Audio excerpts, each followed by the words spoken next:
aktor adalah sebuah peran yang dimainkan oleh objek yang berada di luar sistem. Jadi, kita bicara tentang objek di luar sistem. Semua objek yang di luar sistem itu.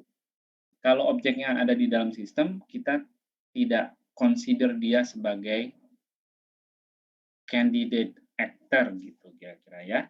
Nah, objek sendiri sebenarnya bisa berupa end user, ya, orang berarti ya penggunanya. Tapi objek juga bisa berupa sistem lain yang berinteraksi dengan sistem ini. Nanti saya tunjukkan maksudnya nanti dalam pembuatan proyek nanti ya.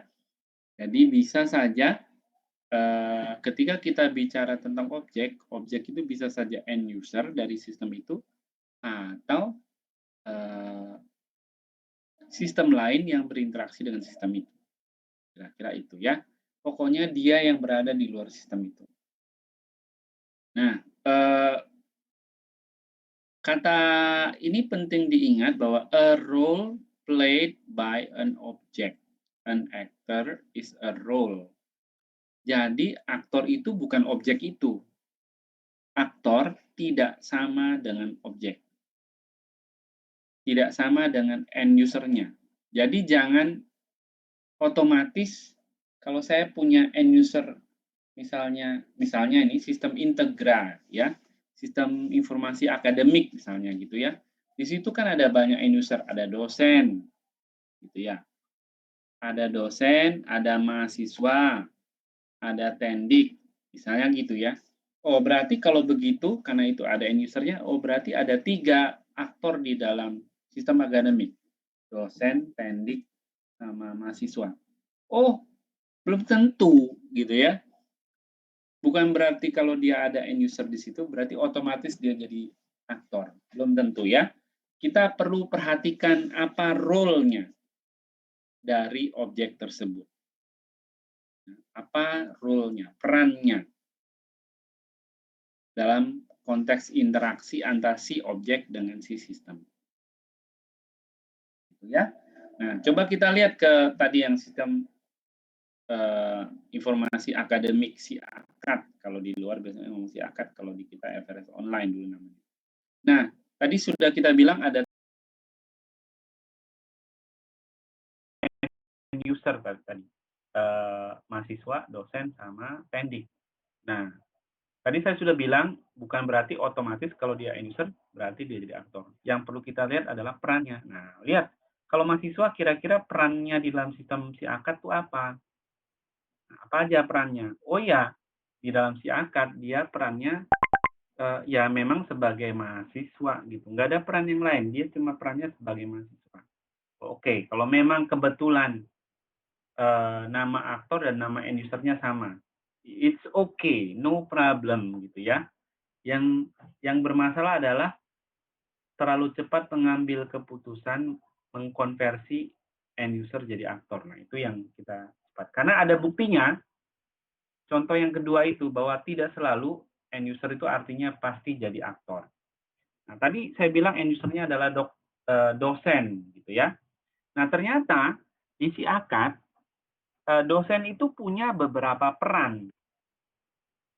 Nah, ada beberapa peran. Contohnya saya ini dosen statusnya. Sebagai end user saya ini dosen. Kelasnya adalah dosen. Nah, tapi saya punya beberapa peran di dalam si akad. Salah satu peran saya adalah dosen pengampu mata kuliah. Itu peran saya di dalam si akad. Sebagai dosen pengampu mata kuliah itu salah satu peran saya. Nah, kalau sebagai pengampu kan saya memberi penilaian, mengisi SAR gitu misalnya. Terus evaluasi hasil pembelajaran itu saya sebagai pengampu mata kuliah. Nah, tapi saya juga punya peran yang lain, yaitu sebagai dosen wali, academic supervisor istilahnya ya, academic supervisor atau academic advisor. Nah, kalau saya sebagai dosen wali, saya akan mengevaluasi rencana studi mahasiswa, menyetujuinya kalau perlu, ngedrop mata kuliah kalau sudah lewat jadwalnya, misalnya gitu-gitu ya. Kalau di S1 ada validasi scam, misalnya gitu. Itu saya sebagai dosen wali. Nah, validasi scam itu tidak bisa saya lakukan sebagai pengampu mata kuliah, karena saya tidak punya tanggung jawab itu kalau sebagai pengampu. Ya. Jadi harus sebagai dosen wali. Nah, kemudian ada dosen lain seperti Pak Hari Ginardi. Ya, pasti kenal Pak Hari Ginardi ya. Nah, Pak Hari sama seperti saya, dia dosen juga. Nah, dia punya peran sebagai pengampu mata kuliah kayak saya punya. Juga sebagai dosen wali, dia punya anak wali juga.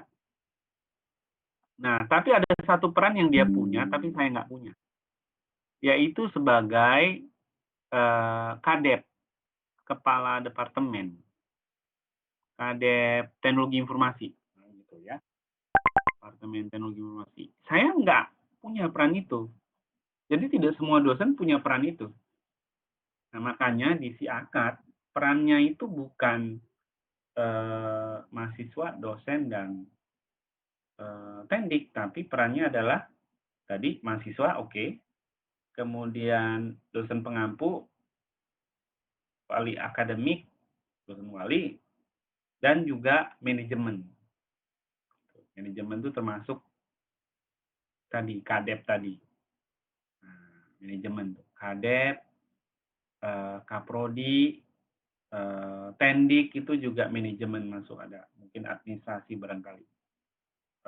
Sampai ke dekan, gitu, wakil dekan, itu semua masuk manajemen.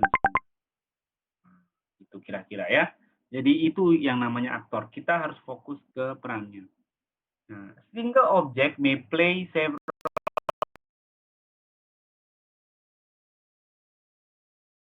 several roles. Jadi satu objek bisa punya banyak peran seperti tadi dosen. Tapi yang perlu diingat nanti adalah sebuah objek atau seorang end user hanya bisa memainkan perannya satu peran pada satu saat. Tidak bisa dia melakukan beberapa peran pada saat yang sama, nggak bisa. Pada satu saat hanya satu peran saja. Itu yang nanti harus diingat ya. Jadi kayak sekarang ini, saya sebagai dosen, ini peran saya sebagai pengampu sekarang. Tidak sebagai dosen wali. Saya sebagai pengampu. Oh ya, ada tulisan di atas, that interacts directly with the system. Nah, ini penting ya.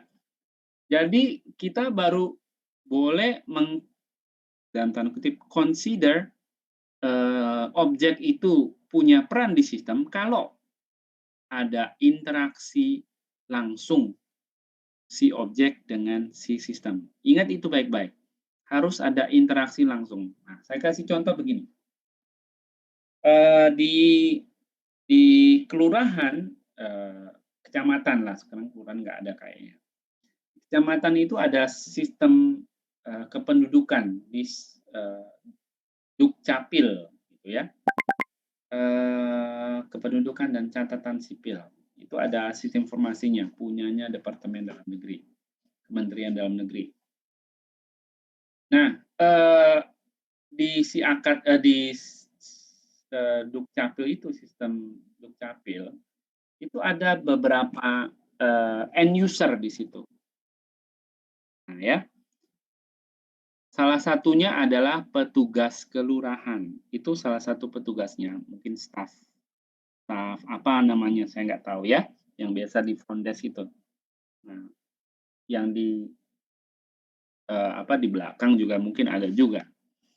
Nah, biasanya saya tanya ini ke teman-teman mahasiswa yang ikut kuliah ini, biasanya saya tanya, siapa aja tuh end usernya sistem Dukcapil. Nah, biasanya ini ada yang jawab penduduk, biasanya begitu. Ada yang bilang penduduk itu juga end usernya. Oh, terus biasanya saya tanya, Oke, kita perhatikan, apakah kamu benar-benar end user atau enggak. Sekarang tinggal dilacak, gitu ya. Benar tidak kamu end user? Nah, eee, kapan kamu, menggunakan sistem? Biasanya dia bilang, "Oh iya Pak, kalau saya buat KTP," itu biasanya kalau buat KTP kan mengajukan, pembuatan KTP itu kan penduduk, Pak. "Oh, sebentar dulu," saya bilang gitu ya biasanya. Nah, gimana caramu membuat KTP melalui sistem itu? Oh ya, biasanya saya dari RT RW itu dibuat surat pengantar, nanti dibawa ke kelurahan, di kelurahan nanti dibuat pengantar lagi ke kecamatan, kira-kira gitu. Terus gimana? Oke, nanti di kecamatan formnya itu Pak, itu saya datang ngantri ke front desk, terus di front desk kalau ada petugasnya, terus dia minta biasanya saya ngisi form lagi. Nah, dokumen yang tadi tadi pengantarnya saya serahkan, terus dia ngasih form, formnya itu terus saya isi, Pak, gitu. Oke, terus setelah diisi gimana? Nah, form yang diisi terus saya serahkan ke petugasnya, terus petugasnya ngapain?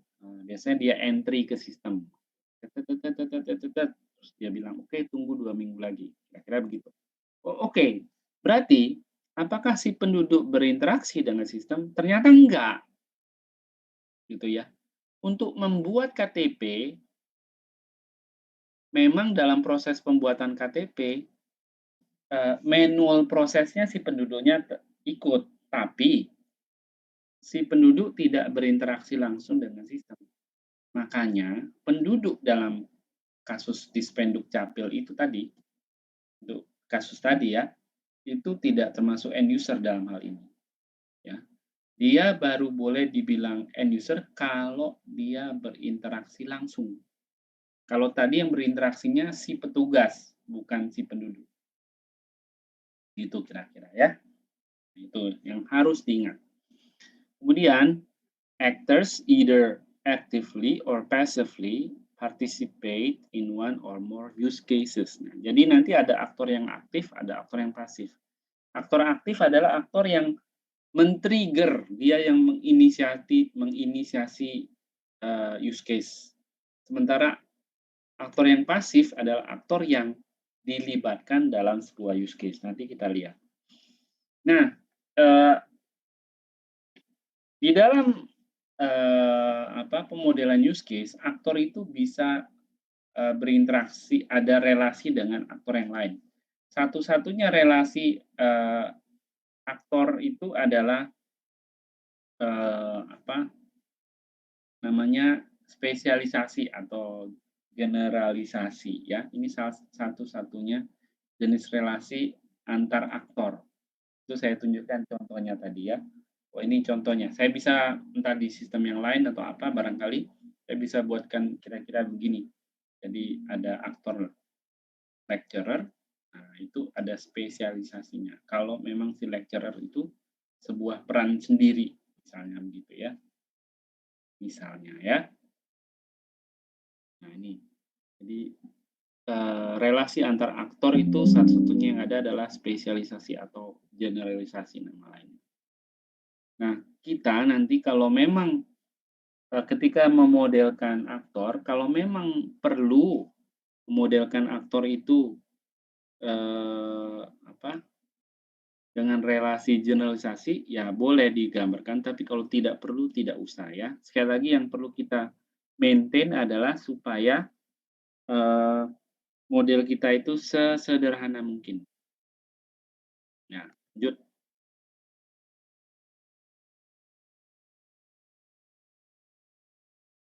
Ya. Kemudian notasi yang kedua adalah use case. Ya, tadi sudah sempat saya sampaikan. Use case itu adalah sebuah basic needs, memodelkan basic needs dari si end user. Lebih spesifik, basic needs si end user dalam perannya, gitu ya.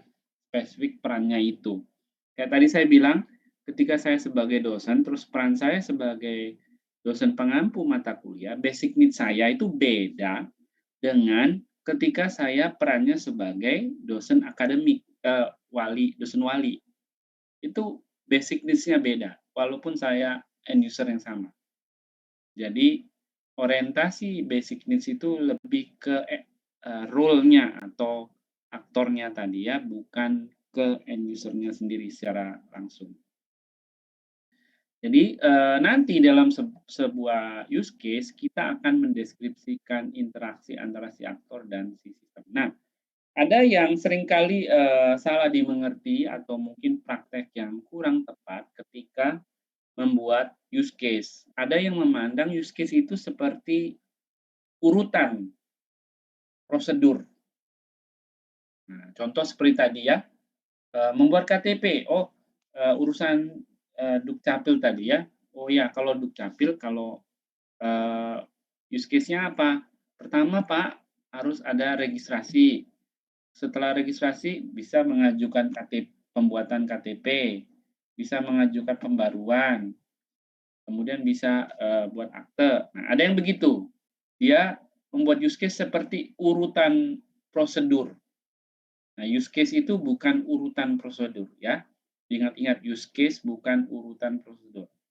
Use case juga bukan menu, seperti menu. Jadi, nah ada yang memandang use case itu seperti menu. Jadi dilihat nanti kira-kira menunya apa, ya persis seperti itu. Jadi kalau seperti MS Word, berarti menunya ada misalnya ya, file, ada menu file, ada menu edit, ada menu apa. Jadi itu nanti ada use case-nya file, edit, terus help, gitu-gitu. Nah, ada yang begitu memandang use case. Sekali lagi, itu kurang tepat. Use case itu adalah basic needs-nya ya. Nah, description nanti kita akan buat secara step by step. Ada tempatnya, namanya use case description. Ada dokumen khusus di situ. Nanti saya kasih template dokumennya untuk mendeskripsikan use case. Ya. Ada 2 dokumen nanti saya berikan ke Bapak Ibu sekalian untuk mendokumentasikan hasil dari pemodelan nanti ya. Kita pelajari berikutnya. Nah, bagaimana menggambarkan use case, memodelkan use case? Use case itu digambar biasanya elips, kemudian ada labelnya. Nah, labelnya biasanya ada bahasa pemodelan tertentu yang labelnya itu ada di bawah, tapi ada juga yang di dalam. Nggak masalah yang manapun ya, tidak masalah. Boleh yang di dalam, boleh yang di luar. Nah, kemudian yang perlu diingat ketika memberi nama sebuah use case, pertama, nama use case itu harus merepresentasikan aktivitas. Biasanya kata kerja atau gerund atau kata benda yang dibentuk dari kata kerja. Biasanya gitu ya. Misalnya kalau di KTP misalnya nih, membuat KTP itu boleh atau pembuatan KTP itu boleh. Ya, kata-kata yang kata kerja atau kata benda yang dibentuk dari kata kerja. Itu boleh ya. Jadi jangan kasih nama use case form pendaftaran, nggak tepat. Jangan tulis form pendaftaran, itu enggak. Data master, nggak ada yang buat-buat begitu tuh. Itu nama use case yang tidak tepat. Harus, nama use case itu harus aktivitas, merepresentasikan aktivitas. Biasanya kata kerja atau gerund, kalau bahasa Inggris ada gerund. Terus ada verbal noun, kata benda yang dibentuk dari kata kerja ya. Kemudian cara menulisannya menggunakan aturan camel case, huruf besar per kata. Nah, use case sendiri punya relasi dengan aktor. Nah, use case bisa punya relasi dengan aktor seperti ini. Nah, ketika merelasikan aktor dengan use case, kita representasikan dengan sebuah garis. Ya. Garis dari si aktor ke si use case atau sebaliknya. Nah, di beberapa bahasa pemodelan itu dimungkinkan kita menambahkan tanda panah gitu. Nah, panah dalam pemodelan itu merepresentasikan navigasi, arah ya, navigasinya. Seperti contoh di sini berarti visitor navigasinya ke change floor. Dia dalam hal ini menggambarkan bahwa si visitor yang men-trigger terjadinya change floor. Use case change floor itu diinisiasi pertama kali oleh si visitor. Itu artinya. Ya. Nah, kalau misalnya Pak ada asosiasi antara si aktor dengan si use case Pak, tapi tidak ada panahnya. Apakah salah? Tidak. Cuma informasinya jadi kurang lengkap. Jadi kita nggak tahu siapa yang men-trigger lebih dulu. Saya harus baca deskripsinya baru saya tahu. Nah, itu masalahnya ya. Jadi kalau saya pun tidak mencantumkan tanda panah, sebenarnya tidak salah. Cuma informasi itu jadi kurang lengkap. Saya harus baca dokumen deskripsinya supaya saya tahu. Gitu ya.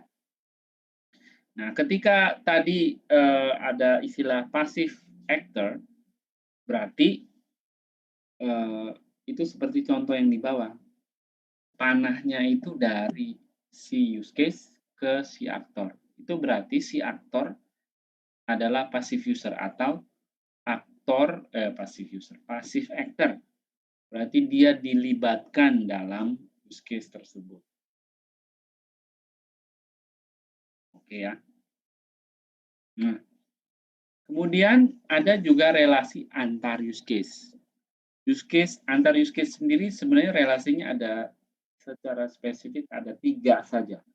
Relasi antar use case, yaitu satu include, satu extend, satu lagi spesialisasi atau generalisasi nama lainnya ya, tergantung dari sudut pandangnya. Nah, apa itu relasi include? Apa itu relasi include?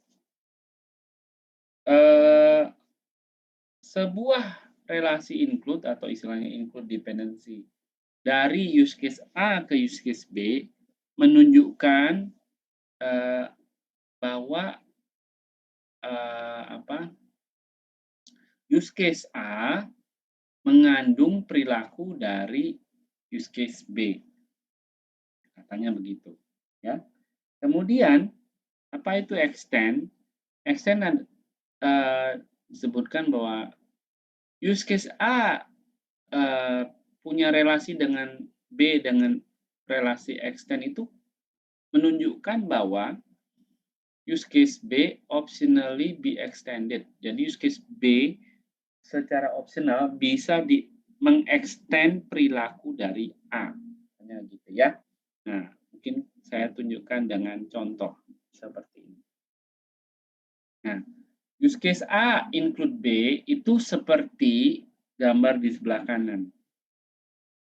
Ini perilaku dari A, ini himpunan perilaku dari A, di mana perilaku B itu adalah bagian dari perilaku A.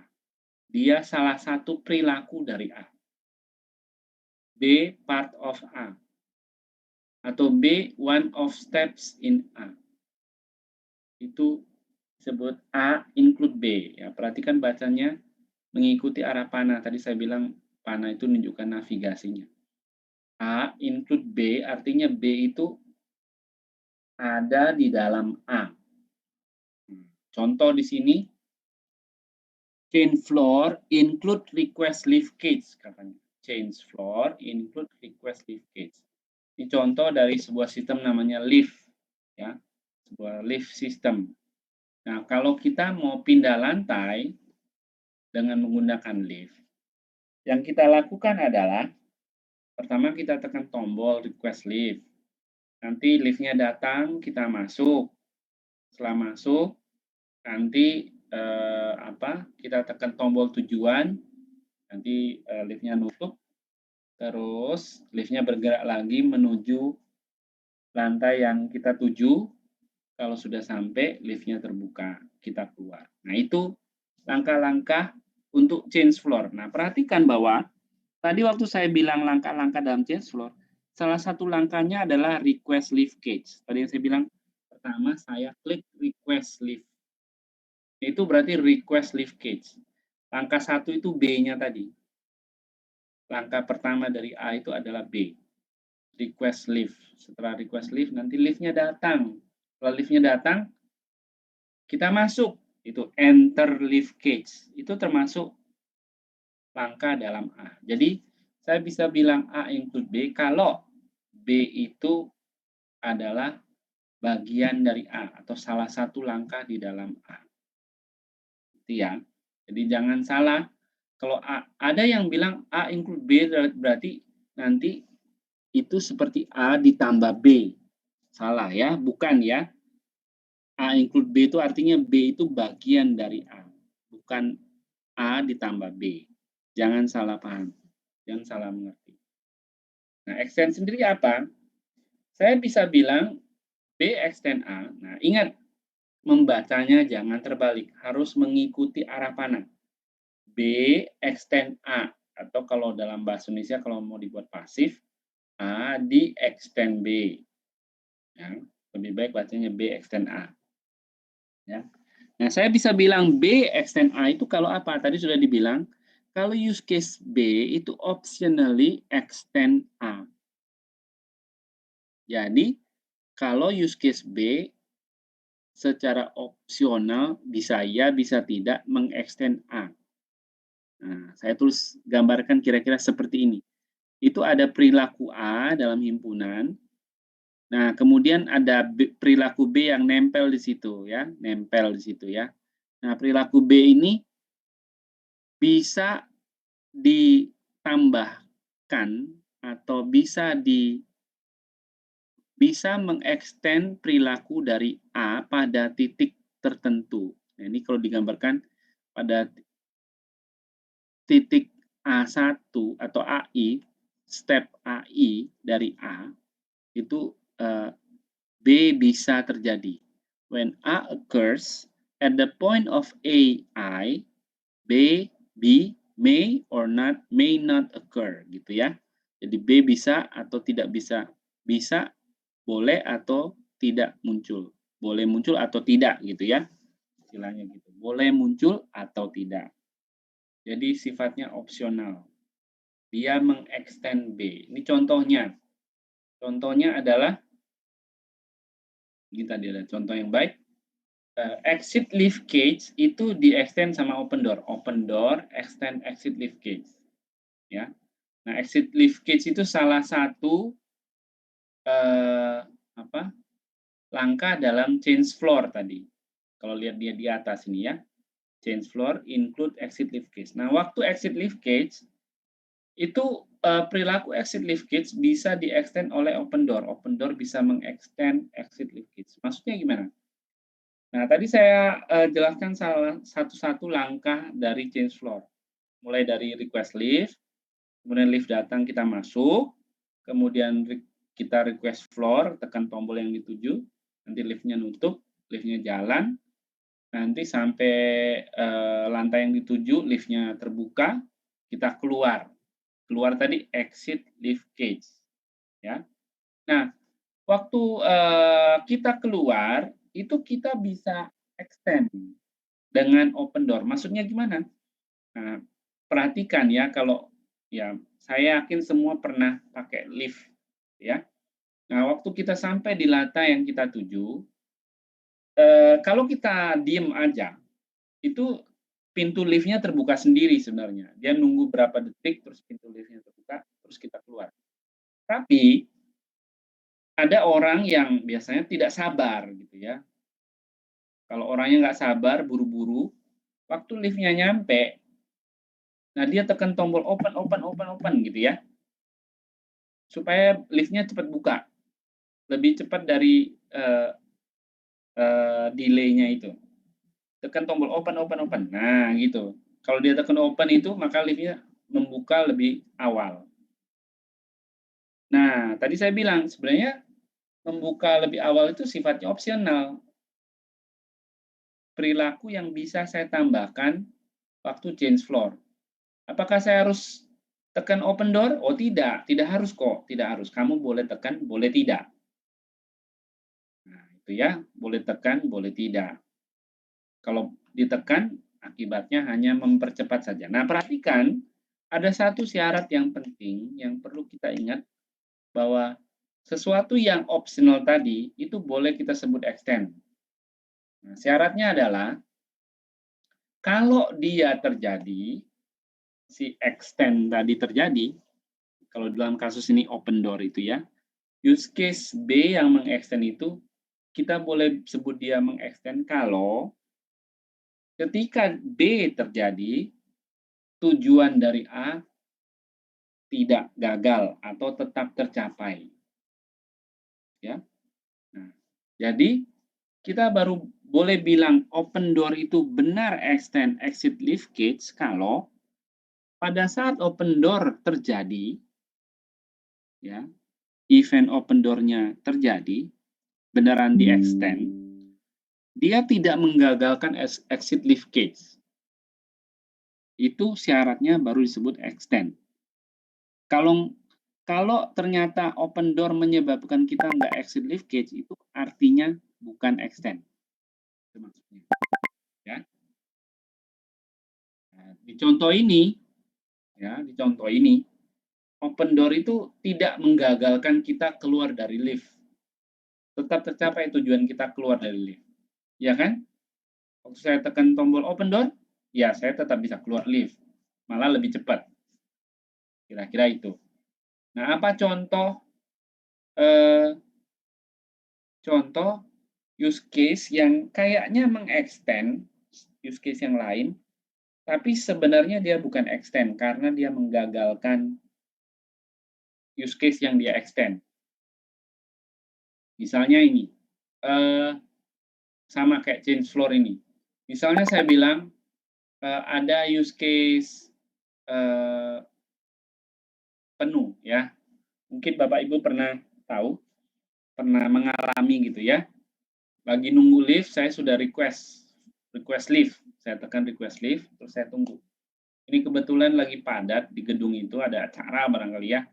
Terus saya nunggu, pas saya nunggu, liftnya nyampe. Ting, biasanya bunyi gitu ya. Nah, oke. Bunyi, terus liftnya terbuka. Srek, gitu ya. Terus saya masuk. Setelah saya masuk, liftnya mau nutup, itu nggak nutup dia, tapi bunyi gitu ya. Bunyi begitu. Pas dia mau nutup. Ini apa itu? Itu penanda kalau liftnya penuh kan.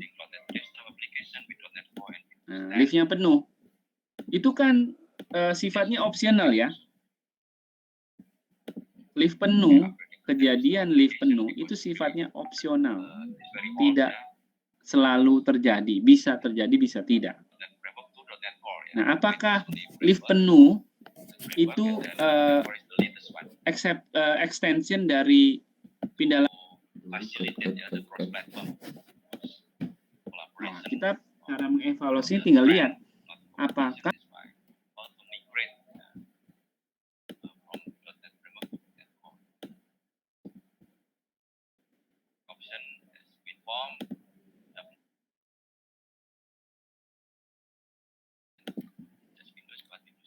iki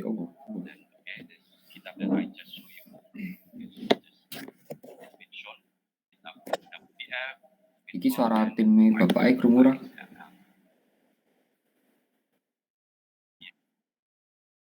Ki Pak Irfan apa penting kok Pak Irfan nih bahas ini?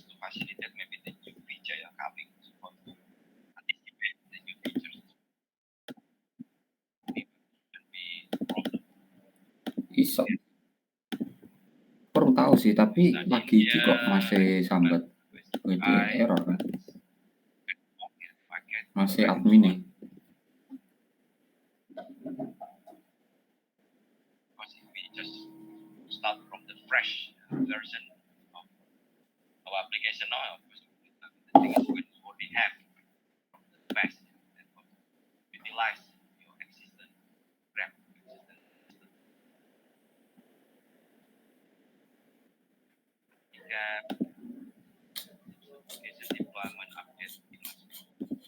Open VPN-e ITS yo eleke ora?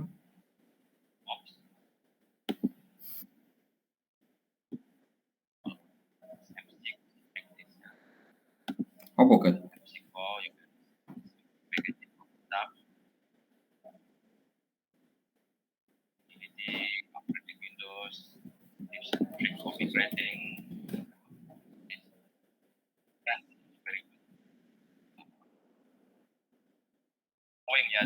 Iya.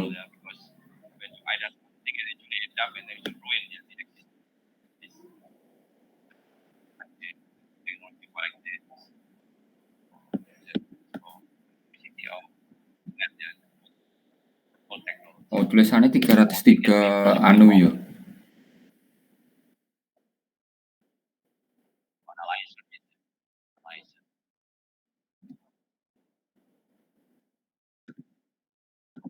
Oke.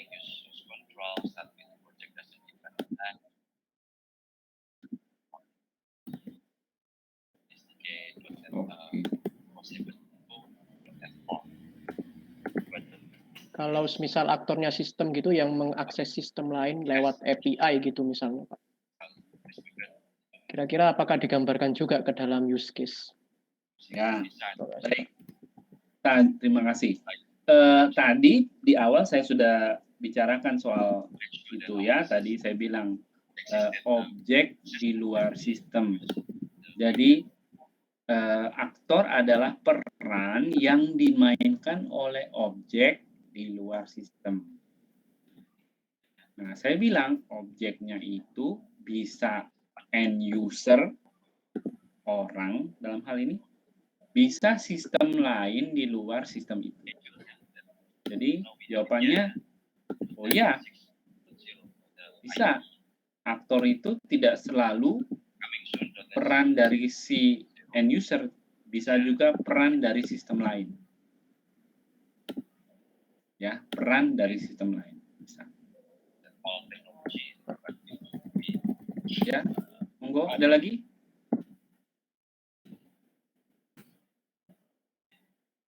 Nah, Bapak Ibu kalau sambil mendengarkan, melihat ini, Bapak Ibu juga sambil membayangkan atau mencoba mendesain dalam minimal dalam pikiran Bapak Ibu use case dari sistem yang project yang Bapak Ibu buat, terus mestinya nanti kelihatan, oh saya punya masalah ini Pak, ini mestinya seperti apa kalau yang begini gitu ya. Jadi bisa nyambung gitu, langsung tahu masalahnya. Jangan nanti pas dikerjakan kemudian baru ketemu masalahnya kemudian gitu. Sudah kelasnya selesai, saya nggak ada, baru muncul masalahnya karena baru mau dipikirin pendekatan yang kurang tepat. Ya. MVC, Okay. and API. Ada lagi? All these project types can coexist in the same website without an issue, and yet they all fill a different role. In this Baik, kalau video, tidak ada, saya lanjutkan dulu ya. the quickest and easiest way to create powerful server-side web applications in C#. We'll look at how to set a project up, how to capture and display data. Tadi jadi apa Pak kalau yang tadi ada event atau kejadian atau aktivitas yang menyebabkan yang sifatnya opsional tapi bukan extend. Nah, itu namanya exception, kejadian opsional yang mengakibatkan main use case-nya itu gagal, itu disebut dengan exception. Jadi kejadian full, lift yang full itu termasuk exception dari change floor.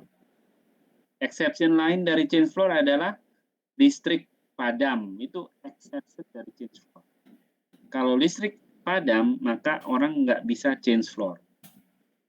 Kalau kita sedang pindah lantai, sudah masuk ke dalam, liftnya sedang jalan, toto listriknya padam, ya mentok sudah lift di situ ya. Beberapa lift itu biasanya langsung turun satu lantai ke bawah baru dibuka. Nah, itu mentok, Bapak Ibu nggak jadi pindah namanya, itu ya.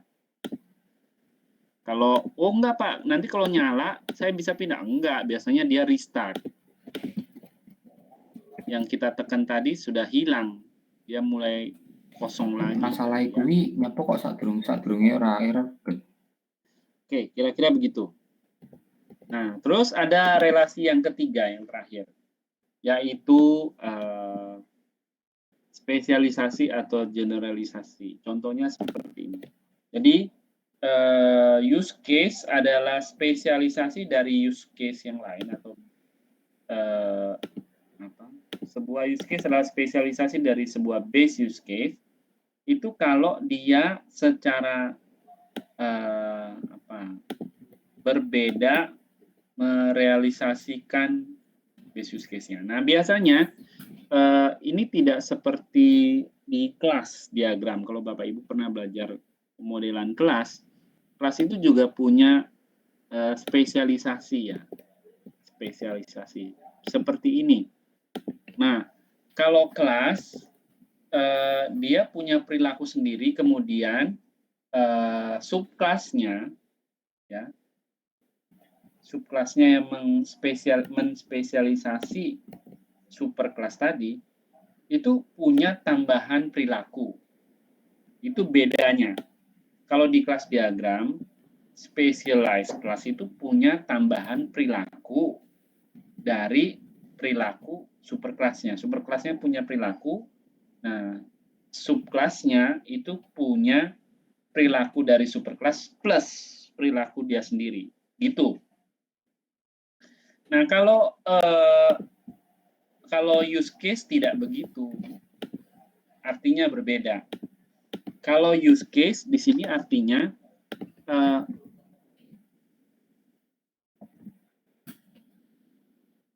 pay itu punya dua alternatif. Bisa pay by cash, bisa pay with check. Jadi ini tidak ada detailnya pay ini. Yang ada detailnya ada di alternatifnya ini. Nah, itu bedanya. Kalau di kelas kan detail dari super kelasnya ada. Kalau di sini super use case-nya ini, base use case-nya tidak punya detail. Tidak punya rincian, nggak punya perilaku. Perilakunya semua didefinisikan di specialized class. Jadi, kalau di pemodelan use case tidak mungkin spesialisasi itu hanya punya satu specialized use case. Jadi ini yang pay terus pay cash. Pay with check-nya nggak ada, cuma dia sendirian aja. Itu nggak mungkin. Minimal harus dua. Kalau di use case ya, itu ya. Jadi namanya spesialisasi artinya kalau di use case specialized class ini adalah alternatif dari salah satu alternatif dari superkelasnya. Superkelasnya ini tidak punya detail deskripsinya, yang punya adalah specialized-nya ini. Jadi minimal kalau ada relasi specialized itu minimal specialized use case-nya harus ada dua. Minimal dua. Ingat-ingat ya. Nah, ini contoh dari sebuah use case diagram. Nanti Bapak Ibu akan membuat namanya konteks diagram seperti ini. Kalau di DFD itu ada DFD level 0 itu namanya konteks diagram. Kalau di use case, main use case diagram yang ada boundary-nya ini namanya boundary ini, kotak ini. Ada garisnya ini namanya sistem boundary. Maka ini namanya konteks diagram dari sistem itu. Nah, nanti dalam sebuah konteks diagram ada nama sistem. Bapak Ibu perhatikan di dalam kotak ini ada nama sistemnya. Ini yang di atas. Telepon katalog misalnya contohnya ya. Ini nama sistemnya. Kemudian di dalam boundary ini ada use case-nya. Jadi jangan pernah sekali-kali buat use case di luar dari boundary-nya. Itu diagram yang salah. Semua yang berada di luar boundary, gambarnya harus berupa aktor. Tidak boleh ada use case di luar boundary. Kira-kira gitu ya. Jadi saya sudah bilang ini relasinya, asosiasi antara aktor sama si use case. Boleh ada panahnya, boleh nggak ada. Kalau nggak ada panahnya berarti tidak ada informasi buat si pembaca. Ini aktif atau pasif. Kalau mau tahu aktif atau pasif harus baca deskripsi detail itu. Kira-kira begitu. Nah, sekarang kita akan praktek, Bapak Ibu. Kita akan praktek membuat diagram use case menggunakan tools Star UML. Ya. Bapak Ibu pertama dibuka Star UML-nya. Silakan dibuka Star UML.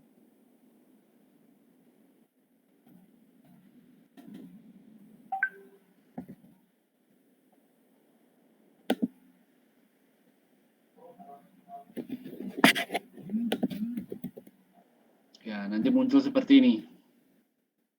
Ya, silakan dibuka Bapak Ibu.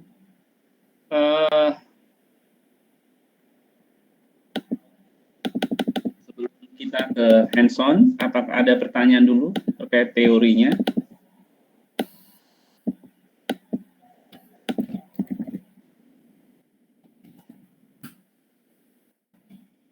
Iya, Aurora. Ada yang mau ditanyakan?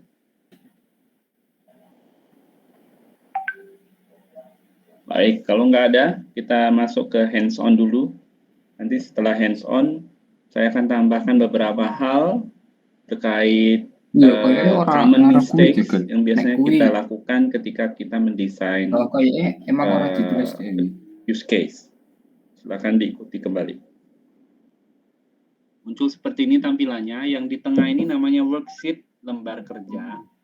Sebelah kanan namanya model explorer, di mana kita bisa browse, create model di sini. Berbagai macam model UML, termasuk yang DFD juga. Di sebelah kiri ada working diagrams. Working diagrams adalah diagram model tadi yang kanan ini, yang sedang kita buka.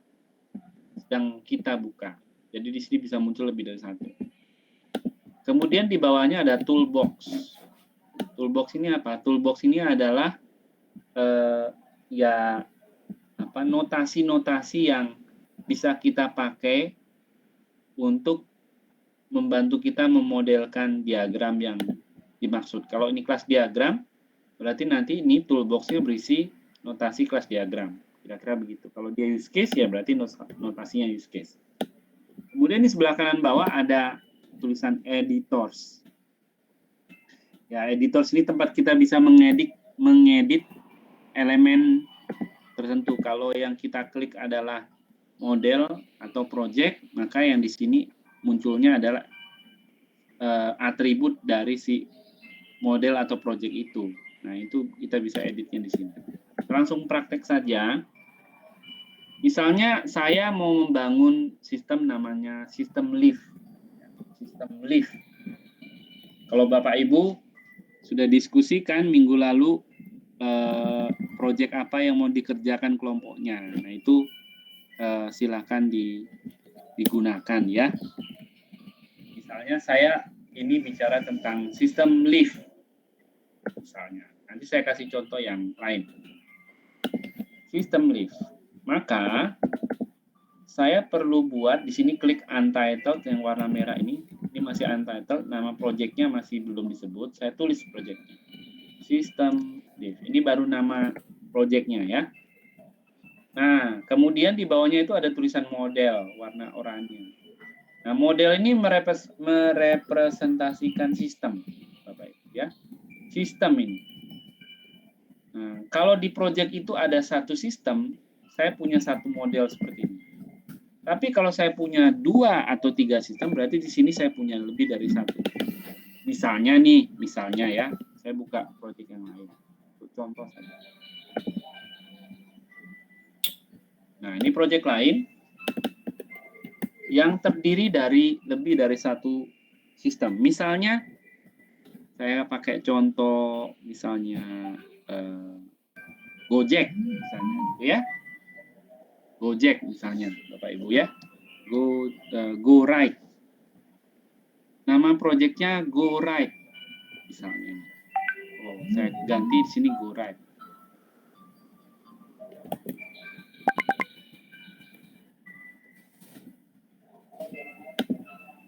Go Ride. Nah, Go Ride itu minimal punya 3 sistem, Bapak Ibu. Ya, ini pemahaman saya ya. Si pengembang Go Ride pasti lebih tahu. Tapi dalam pemahaman saya, Go Ride itu mestinya punya 3 sistem. pertama adalah yang saya klik di model ini. Pertama adalah Go Right Client. Itu yang ada di apps kita itu. Kita sebagai pengguna penumpang Go Right Client. Nah, apalagi ada Go Right Driver sistem yang kedua. Oh, gimana cara buatnya? Saya klik yang project yang merah ini, saya klik kanan. Klik kanan di project, kemudian add model. Jangan add diagram, tapi add yang di bawahnya, terus di situ ada model. Nah, Bapak Ibu ganti nama model 1 jadi Go Right Driver. Oh, ini sistemnya punya driver. Satu lagi adalah server. Go Right Server. Misalnya begini Bapak Ibu ya. Ini saya buat 3. Kalau Go Right Client punya subsystem ya dibuat subsystem. Tinggal dibuat add subsystem ya. Nah, buatnya begini kalau punya 3 sistem. Kembali dulu ke tadi ya. Di sini. Kebetulan nama projectnya System Live, tapi nama sistemnya juga System Live di kasus yang saya mau buat. Makanya nama project dan nama sistemnya sama, tidak masalah, ya. Kemudian kalau Bapak Ibu klik System Live, di situ ada satu diagram sudah dibuat, main. Ini adalah default diagram yang di-create oleh StarUML. Jenisnya adalah diagram kelas. Nah, kita nggak mau diagram kelas ini. Kita nanti mau buat diagram use case. Makanya kita klik di sistemnya, jangan di project. Kemudian klik add, kemudian pilih use case diagram. Nah, ini ya, use case diagram. Nah, Bapak Ibu, untuk diagram yang pertama ini Bapak Ibu beri nama main UCD. Jadi konteks diagramnya tadi ya, diberi nama begini. Tujuannya apa? Supaya nanti kalau sedang dibuka saya bisa tahu, oh ini main use case-nya. Jadi jangan dibiarkan dia nama default model apa gitu, nanti susah dicari ya, karena namanya tidak merepresentasikan maksudnya. Oke, nah main UCD, saya ini sedang membuat use case dari sistem Live. Saya kembali ke slide. Nah, bagaimana cara atau langkah membuat pemodelan use case? Ini langkahnya Bapak Ibu. Bilang pertama, find the end user.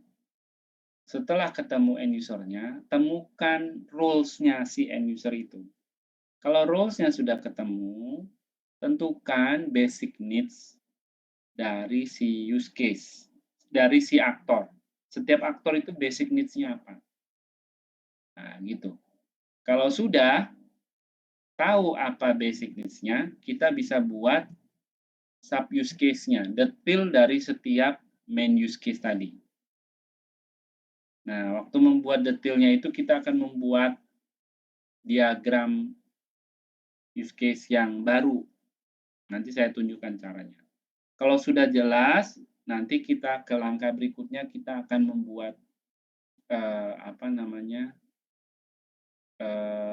describe each use case in a use case specification document. Itu nanti kita pelajari langkah yang ke-6 ya. Kita yang hari ini akan mengerjakan yang 1 sampai ke 5.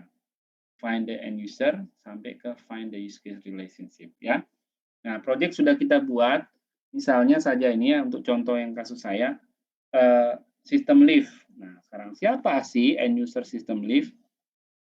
Saya cari tahu, which people or system, sekali lagi seperti pertanyaan tadi ya, tidak selalu namanya end user, tidak selalu end user objek itu. Bisa sistem juga. Are interacting with the system in one way or another. Nah, one way or another ini artinya yang sekali lagi bukan yang manual proses, dia yang berinteraksi langsung. Kalau tidak berinteraksi langsung berarti dia bukan objek di luar sistem yang perlu kita perhatikan atau kita pertimbangkan. Kalau dia tidak berinteraksi langsung diabaikan saja. Nah, biasanya informasi-informasi ini tersedia dalam dokumen vision namanya kalau di LP. Atau ya kayak kemarin ya Bapak Ibu ketika buat skenario itu kan Bapak Ibu menceritakan bagaimana si end user menggunakan sistem. Di situ nanti bisa terlihat juga. Ya, bisa terlihat juga keberadaannya end user. Atau yang lain ya tentunya ketika proses wawancara, pengumpulan informasi, mungkin kuesioner, mungkin studi literatur juga bisa ketemu. Dari banyak dokumen untuk dapetinnya ya. Nah, kalau untuk contoh sistem lift itu end user-nya ada 3 kelas, visitor, pasien, dan staff. Ini ceritanya sistem lift-nya untuk di rumah sakit, Bapak Ibu ya. Makanya ada visitor, pasien, sama staff. Staff-nya itu dokter, perawat, penjaga, dan petugas lift. Nah, misalnya gitu. Nah, ada 3 kelas end user ini.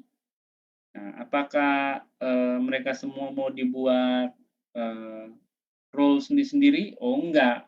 Kita perhatikan apa sih peran dari masing-masing end user ini. Oh, visitor tuh perannya apa? Oh ya, perannya dia ya menggunakan lift itu untuk pindah lantai. Kalau pasien gimana? Oh sama, pasien juga gitu. Pasien tuh kalau mau pindah lantai pakai lift.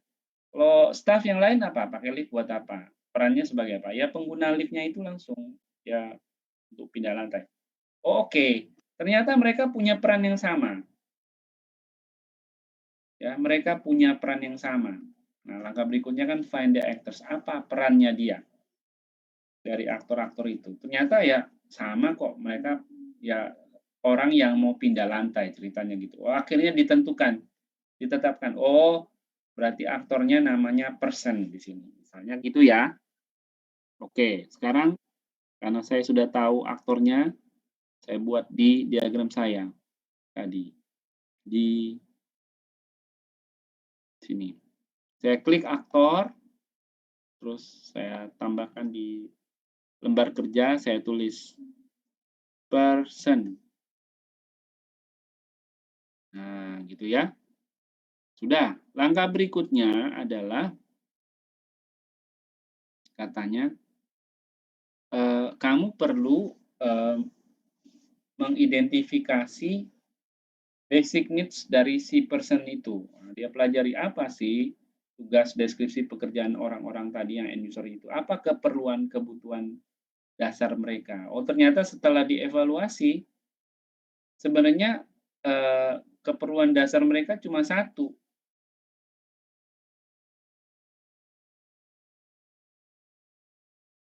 Semua end user itu yang punya peran person itu cuma punya satu basic needs terhadap lift system, yaitu pindah lantai. Itu aja, nggak ada lagi. Mungkin ada yang bilang, oh enggak Pak, saya punya adik kecil atau mungkin anak saya itu pengguna lift juga, tapi dia nggak pindah lantai itu Pak. Dia kalau ke gedung apapun yang ada lift dia suka banget gitu ke lift terus dia pencet-pencet lantai ini. Tapi ya nggak pindah lantainya. Nanti naik turun dia nggak pindah lantai, nanti kembali ke tempat dia tadi lantai. Oh, itu namanya bukan basic needs ya. Lift system lift itu tidak didesain buat anak itu main. Tidak untuk itu ya. Yakinlah kalau anak Bapak Ibu ada yang begitu terus ada penjaganya pasti anaknya kena marah. Artinya apa? Lift itu kan tidak didesain buat anak-anak main lift maksudnya. Ya lift itu digunakan untuk pindah lantai ya. Jadi cuma ada satu basic needs dari si person ini, ya change floor. Mungkin ada yang bilang, Pak, kok cuma satu sih? Kok gimana gitu ya? Kok sepi banget gitu? Bisa nggak kita tambahin? Nah, ini malah langkah yang salah. Ya, kalau memang use case basic needs-nya cuma satu, ya sudah satu. Jangan ditambahin. Ya, jangan ditambah-tambah malah jadi salah nanti ya. Itu ya. Tapi kalau main use case-nya atau basic-nya ada 10, ya tulis 10-10-nya Bapak Ibu ya. Jangan dikurangi Bapak Ibu. Wah enggak, nanti biar kerjanya enggak banyak, saya buat cuma satu aja. Tidak boleh. Harus identifikasi dengan benar. Proyeknya Bapak Ibu itu punya aktor berapa banyak, terus setiap aktor itu punya basic needs apa terhadap sistem ini. Ya, jangan dikurangi, jangan ditambahin yang tidak perlu ya. Oke, nah dibilang ini change floor. Oh, ya sudah, saya tambahkan di sini use case change floor. Saya klik use case, terus saya tulis change floor. Sekali lagi, camel case ya. Kemudian kasih spasi. Kemudian saya kasih asosiasinya, person ke change floor, pakai yang directed.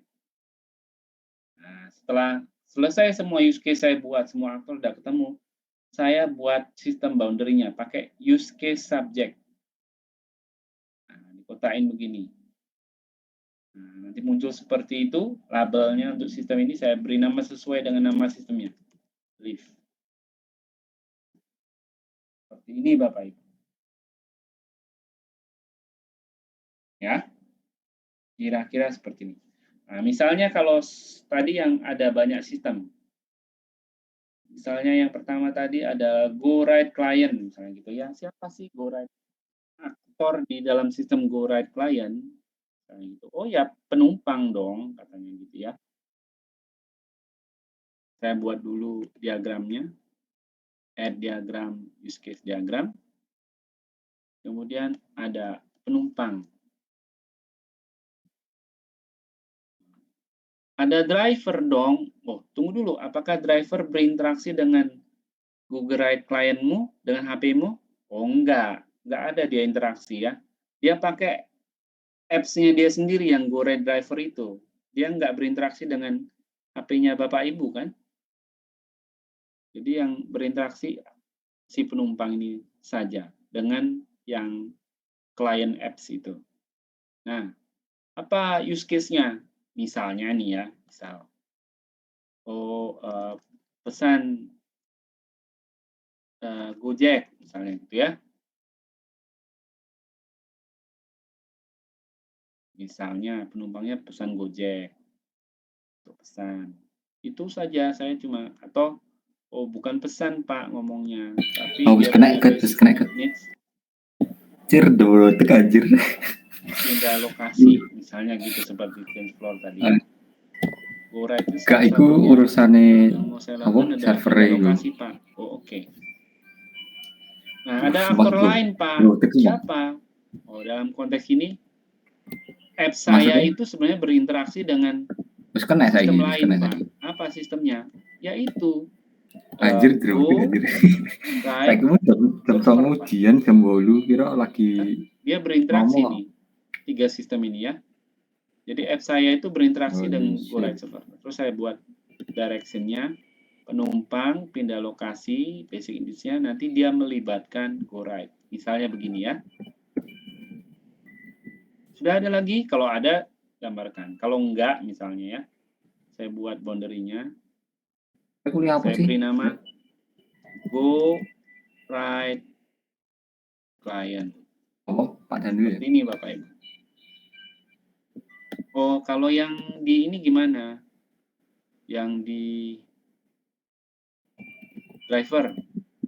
Saya tambahkan diagram use case. Di sini ada driver. Kemudian apa use case-nya? Kak, aku metu gak jelas cuy. Pak, sopo? Pak Irfan ki Misalnya ngajari mesti Ghazali terima, everyday ku lho sing dibahas iki. apa? Terima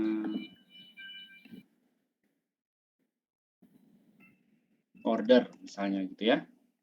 Wah. Saiki sih gak iso sih, aku ora ero iki. Misalnya itu dia use case-nya adalah terima order. Nanti waktu dia terima order, Enggak langsung execute-nya konfirmasi ya ning itu terima order. BPDSI ya. Nanti dalam proses terima order itu dia nanti jemput sampai ngantar. Mungkin Coba dia sih Gat juga awakmu mau buka Open VPN Gat. yang Buka lain apa? adalah Open VPN ITS coba. misalnya Kena error. lihat saldo Iki tak kirim iki. berapa sih saldo saya misalnya gitu ya. Misalnya. Atau mungkin ada use case yang lain mungkin apa istilahnya itu transfer Iki coba Gat. Retno kuwi Gat. Retno panduan kuwi. misalnya atau tarik dana misalnya gitu ya. Ya ini nanti perlu dilihat lagi. Nah, Aku yo sampai siapa sore berinteraksi iki. dengan apa dia? Ya sama kayak tadi Oh yo Pak. engko Eh, kasih apps-nya driver itu berinteraksi dengan Go Right Server. Yo iki coba awakmu coba connect Open VPN tuh, terus buka Zeus kena error. Nek awakmu kena berarti nggonku sing bermasalah.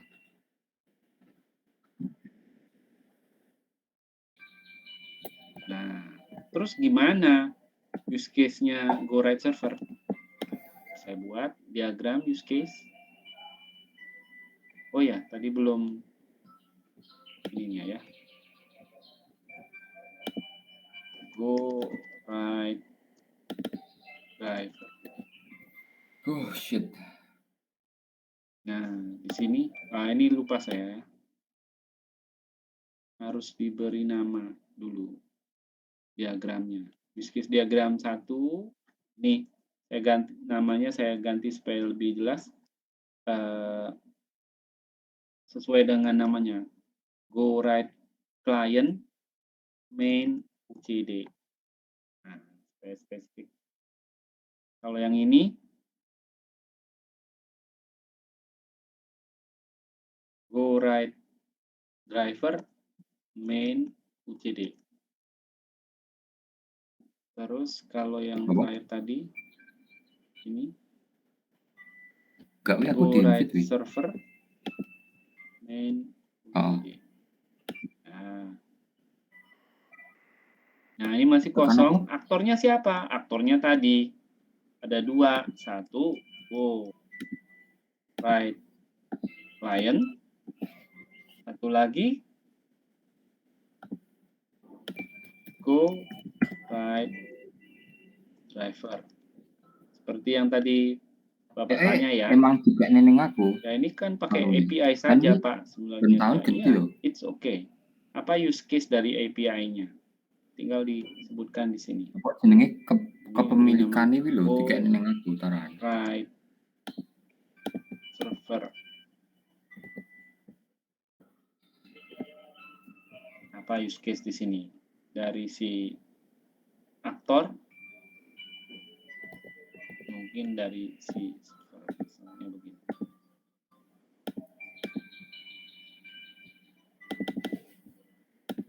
Saya nggak tahu persisnya ya, nanti dipikir oleh si desainernya. Misalnya begini bentuknya.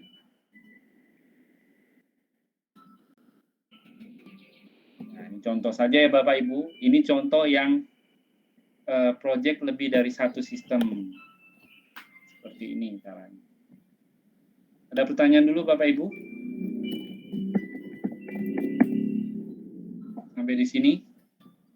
Ini baru buat konteks diagramnya. Di sistem yang punya lebih dari, di project yang punya lebih dari satu sistem, berarti konteks diagramnya harus dibuat per sistem. Ya. Cuma satu kebetulan konteks diagram. Apakah ada pertanyaan mungkin dari Bapak Ibu? Bapak udah jelas? Jelas, Pak. Jelas ya? Jelas. Mudah ya? Sepertinya lancar semua ya nih, berarti mudah ini berarti. Semoga nanti pas dievaluasi semuanya sudah benar ya.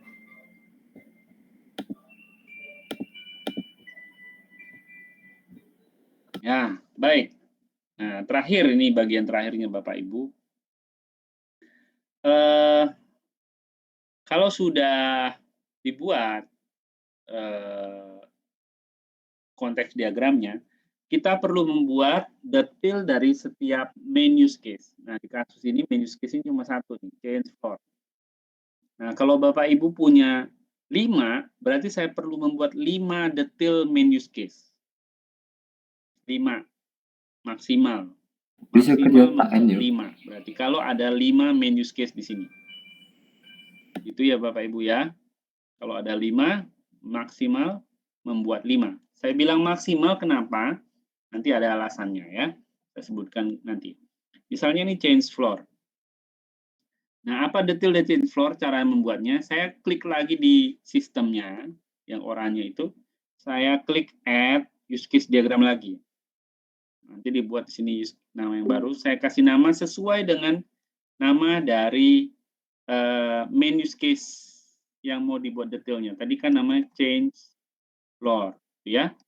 Change floor UCD, saya beri nama begitu. Change floor use case diagram. Kosong. Nah, yang pertama kali perlu ditarik ke diagram ini adalah change floor itu sendiri, use case change floor. Saya tidak create baru, saya harus tarik dari sebelah kanan. Dari model Explorer. Ingat Bapak Ibu ya, jangan dibuat yang baru. Bapak Ibu tarik dari sebelah kanan, seperti ini. Nah, kemudian saya buat detailnya. Misalnya saya sudah tahu bahwa change floor itu include, setelah saya analisis detailnya kira-kira apa ya. Saya tahu ternyata change floor itu include-nya ada arrive at floor. Nah, ini include relasinya. Oke, saya kasih include.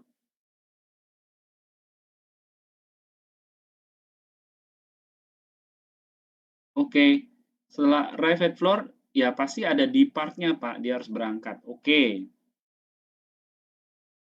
Depart from floor. Ini include juga, wajib.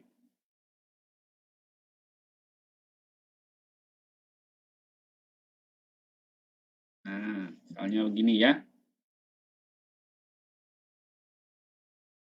Kemudian, tadi Pak, kalau, sorry, delete from model. Include, salah pencet. Tadi Pak, waktu saya arrive at floor, sampai lift-nya sampai di tempat, itu nanti kan lift-nya terbuka, terus saya masuk. Nah, bisa saja waktu saya arrive at floor itu ada yang dari dalam tadi, ada yang cepat-cepat maksa pengen buka pintunya gitu ya. Waktu arrive at floor, oh berarti oke, bisa kejadiannya. Ada yang open door. Nah, gini ya. Jadi saya maksa cepat-cepat buka pintu gitu ya. Open door. Open door itu apa? Ya, dia mengextend arrive at floor, Pak. Yang dia tadi tekan tombol open supaya pintunya cepat buka. Yang neken itu dari dalam, bukan dari kita yang ini ya. Kalau depart from floor, ada Pak. Misalnya tadi saya pengen cepat-cepat setelah saya masuk, terus lift-nya mau bergerak, itu tiba-tiba ada yang lari dari luar, pintunya sudah mau nutup, ada yang mau lari dari luar itu, pengen, tolong saya mau masuk, buka gitu ya. Nah, itu juga bisa nih.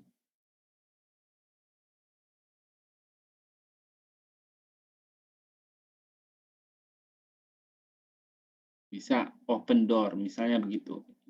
Open door bisa juga extend pas di sini, misalnya gitu ya. Kalau memang dimodelkan seperti itu. Nah, kalau yang saya, sorry, tidak seperti ini ya, sorry. Ini mestinya malah di sini, open door to extend depart from floor, dia tetap bisa depart dengan cara open door. Yang di sini, di atas ini malah mestinya yang close door. Cepat-cepat nutup pintunya. Pintunya masih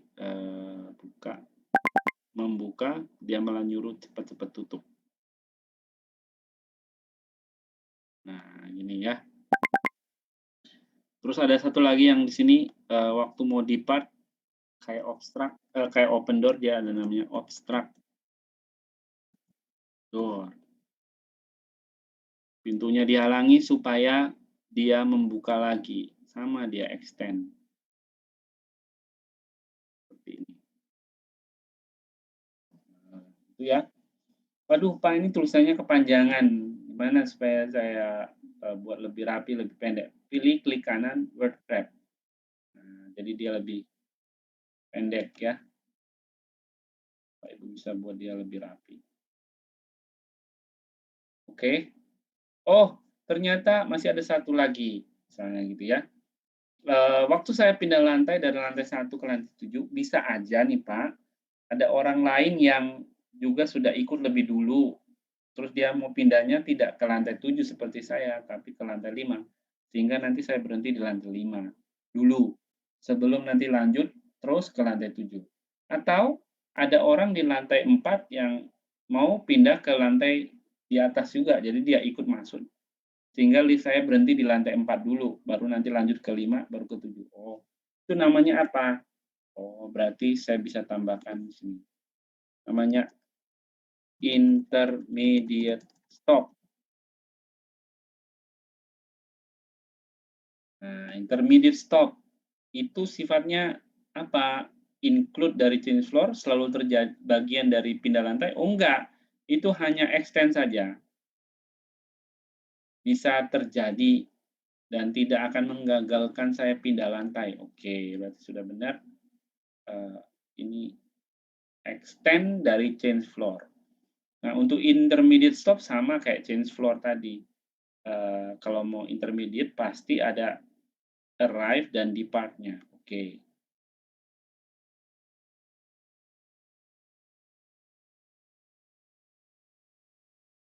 Misalnya begitu. Sudah selesai change floor? Sudah. Kerjaannya selesai. Ada pertanyaan Bapak Ibu? Sampai di sini?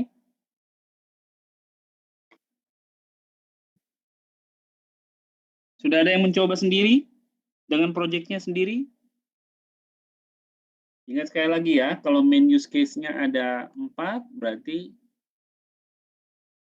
subdiagramnya ini ada maksimal 4. Oh, artinya bisa kurang, Pak? Bisa. Kalau ternyata main use case-nya itu tidak perlu detail seperti ini, hanya cuma 1. Misal ini ya, misal nih. Misalnya di sini ada use case lain. Use case kedua, misalnya gini, seperti ini. Ternyata use case 2 ini, use case kedua ini langkahnya sederhana, nggak banyak, nggak perlu include, gitu ya. Nah, berarti kalau tadi kan bilangnya, oh 2 Pak, buat diagram baru Pak, gitu ya. Nah, kalau diagramnya hanya seperti ini, tadi disesuaikan namanya, berarti saya beri nama apa ini ya? Main lift misalnya gitu ya. Misalnya. Oh, berarti ini namanya main lift. Main lift UCD misalnya gitu. Ya, sama seperti tadi, saya tarik dari sini main lift-nya. Main lift, mana main lift? Nah, ini M. Nah, Mana detailnya? Ada include, extend, ada sub use case-nya? Oh, nggak ada, Pak, cuma ini. Oh, kalau cuma satu begini tidak perlu dibuat ini ya. Diagram ini tidak perlu dibuat. Kalau cuma satu begitu, tidak perlu. Berarti yang main leaf ini dihapus saja. Tidak perlu dibuat. Kalau tidak ada detailnya. Itu alasannya kenapa saya bilang tadi maksimal. Ya. Maksimal sejumlah mainnya. Baik. Gimana Bapak Ibu? Ada pertanyaan kah? Ada kesulitan? Ada yang sudah mencoba sendiri? Yang sudah mencoba sendiri, apakah ada yang mau ditanyakan? Pak Daniel mau nanya Pak Ya. Daniel. Ya, monggo Pak. Berarti ada dua ya yang harus dibuat itu dari apa? Hubungan antara use case diagram dengan detailnya yang di konteks diagramnya ya. Selalu kayak gitu ya. Konteks diagramnya itu lebih pendetailannya ya. Terbalik Pak. Oh terbalik ya. Ya, konteks diagram itu yang ini. Ini konteks diagram. Detailnya itu yang ini. Oh ya. Jadi setiap main use case, ini main use case, yang ada di konteks diagram ini, Bapak harus buat detailnya. Nah, gitu ya. Oke Pak. Ada lagi? Ada lagi?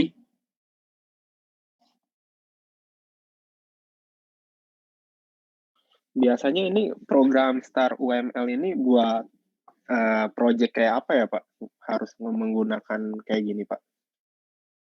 Bukan jenis proyeknya, tapi metodologinya. Kalau Bapak menggunakan pendekatan yang berbasis UML seperti RUP, tadi saya bilang, ya pakai Star UML. Kalau Bapak misalnya saya pakai ini Scrum, oh kalau Scrum nggak pakai diagram begini. Star UML nggak dipakai, dia kan pakai sprint itu ya. Kalau di sprint ya terkait saja, terserah kamu mau desainnya mau pakai notasi apa, nggak masalah. Misalnya gitu. Oh, kalau waterfall gimana Pak? Ya waterfall terserah. Kalau waterfallnya mau pakai perancangannya berorientasi objek, oh berarti bisa pakai ini. Kalau saya mau pakai terstruktur Pak, gimana? Ya nanti mau buat DFD, oh bisa juga pakai ini karena dia punya diagram DFD di sini. Ini diagramnya ada beberapa di sini ya. Kalau dilihat, kalau Ibu bisa cek di add diagram ini ada beberapa, termasuk DFD, ERD ada. Ini data flow, ada ER diagram, ada flowchart juga.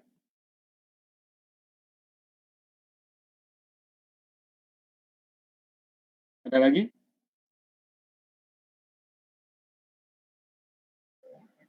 Saya mau tanya Pak, misalnya kan tadi sudah ada main use case-nya, terus ada detailnya juga. Misalnya saya juga mau detailkan salah satu use case yang ada di detail. Itu Oh, nggak perlu. Semuanya dibuat di satu detail diagram itu.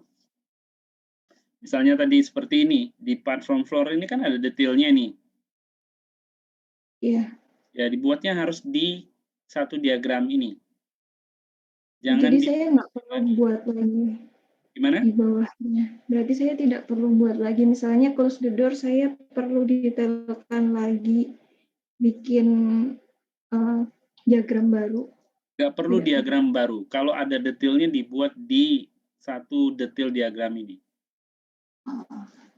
Baik, Pak. Ya. Terima kasih. Ya. Kalau misalnya ini Pak, saya punya dua diagram, misalnya kayak tadi ya, ini ada main leaf misalnya nih. Terus, saya geser dulu ini.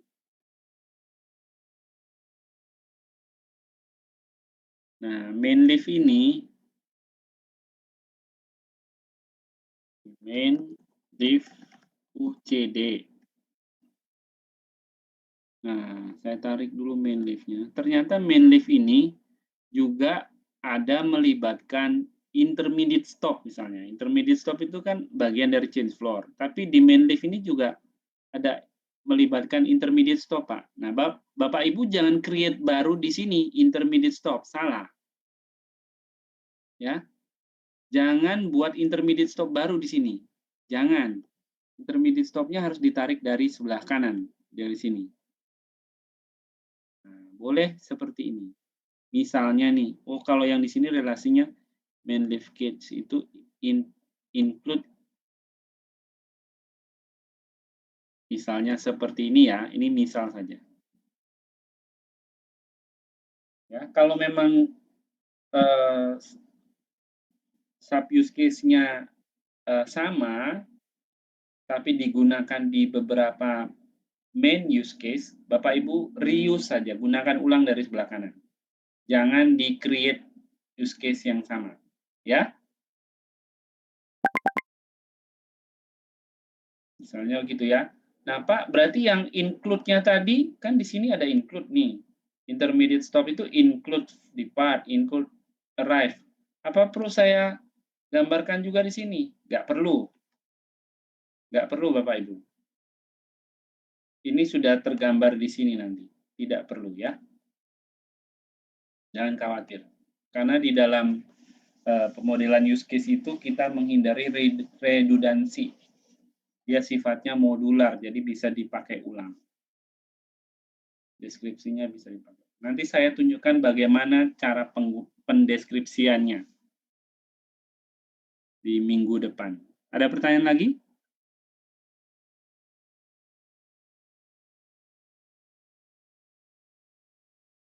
Bapak Ibu, apakah ada pertanyaan lagi? Belum ada, Pak. Belum ada. Baik. Ya, materi dari saya untuk hari ini cukup di sini. Minggu ya, itu tadi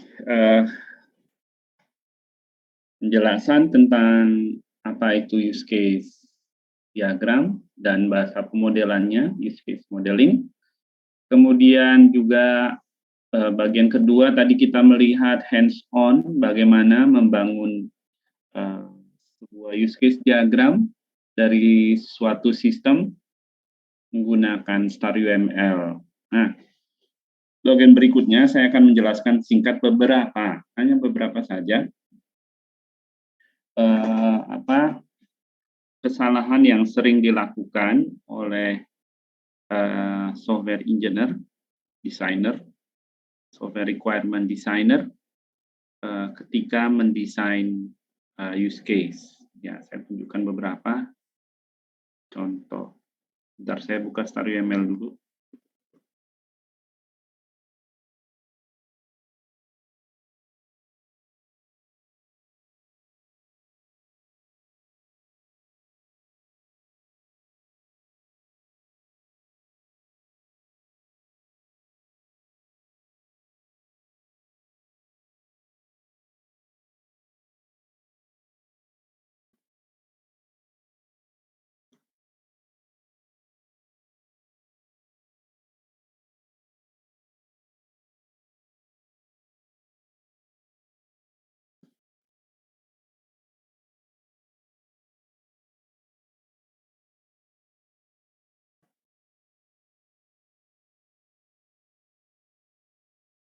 Nah, misalnya saya punya sebuah sistem, anggap aja sistem akademik, nah, begitu ya.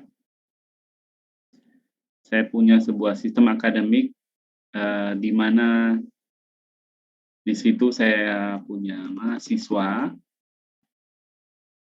kemudian saya punya sistem akademik seperti ini.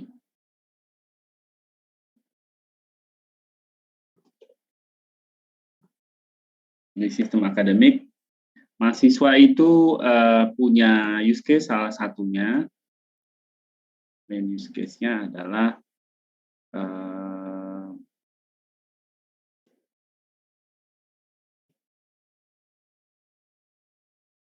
misalnya begitu, melihat transkrip, kemudian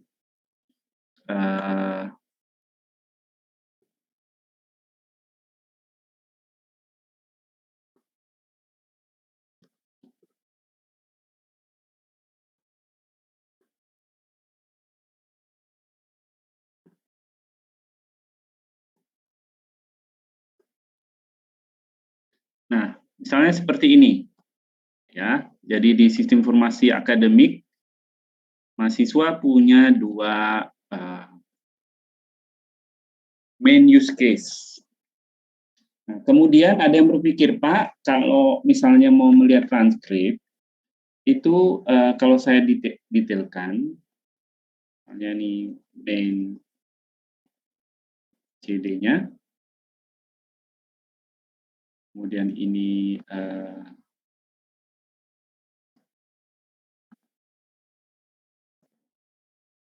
anggap aja CR server.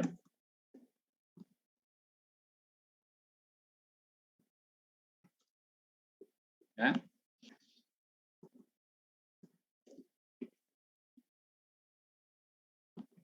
Nah, ini sistemnya, informasi yang berbasis web, dia punya CR web server.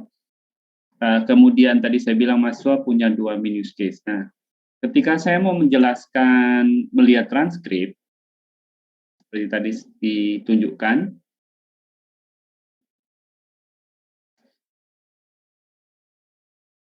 saya tulis nama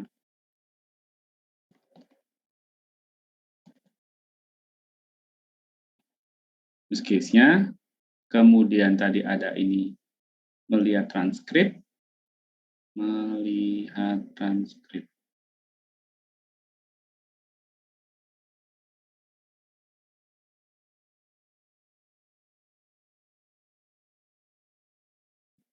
Ini tadi ya, saya buat detailnya seperti instruksi yang tadi. Ini detailnya, ini konteks diagramnya, di mana salah satu main use case-nya dalam melihat transkrip. Nah, kemudian saya mencoba membuat detail dari melihat transkrip tersebut. Dan ketika saya berpikir, oh ya, kalau mau melihat transkrip itu pertama orangnya harus login dulu. Nah, gitu ya. Login, kemudian baru dia bisa melakukan hal yang lain, termasuk nanti dia bisa cetak, misalnya gitu. Nah, terus saya buat hubungannya, ya kalau mau lihat transkrip, pasti salah satu langkahnya adalah login. Nah, kalau cetak itu saya tidak wajib cetak, jadi sifatnya opsional, langkah tambahan yang bisa saya lakukan ketika melihat transkrip. Jadi goalnya melihat transkrip, di mana salah satu langkah ketika melihat transkrip ada login, dan ketika saya melihat transkrip, saya bisa punya extension point, di mana cetak transkrip itu mengextend melihat transkrip. Misalnya begini, nah kenapa saya pikir perlu login? Oh ya, kan tadi kamu kalau mau pakai sistem informasi seperti biasa, login dulu baru bisa lihat transkrip. Nah, mikirnya mungkin begitu ya, makanya loginnya diikutkan. Kemudian biasanya saya akan tanya, kalau kamu sudah melihat transkrip sekali, terus kamu kan katanya login dulu. Nah, kemudian kalau saya mau melihat transkrip lagi, apakah saya login lagi? Kan mestinya tidak ya, karena login itu 1 kali saja biasanya. Jadi tidak kali setiap melihat transkrip saya login, nggak begitu.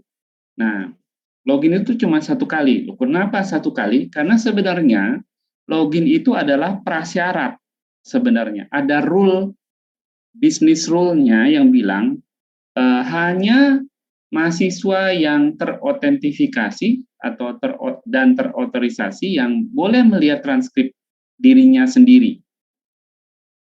Ya, jadi kalau ada mahasiswa A mau lihat transkripnya si B, dia nggak bisa lihat transkrip kalau dia nggak terotentifikasi dan terotorisasi sebagai si B.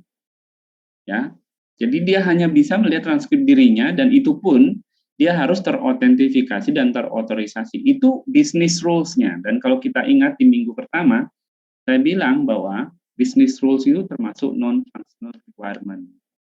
Jadi itu prasyarat saya bisa mengakses melihat transkrip. Nah, jadi kalau ada yang seperti itu sifatnya, tolong ini tidak perlu. Pastikan tidak ditambahkan, karena itu non-functional requirement, prasyarat. Nanti saya tunjukkan minggu depan di mana caranya mencantumkan prasyarat tersebut di dalam sebuah use case description. Nah, itu kesalahan pertama. Nah, kesalahan yang kedua yang sering kali terjadi itu seperti ini. Misalnya saya punya sistem yang berbeda ya. Anggap aja sistem yang lain.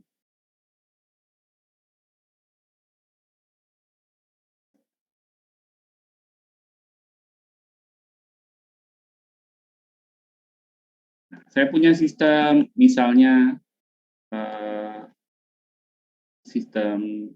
sistem cuti pegawai. Ini di sebuah kepegawaian, di sebuah kantor. Ini kita punya sistem cuti.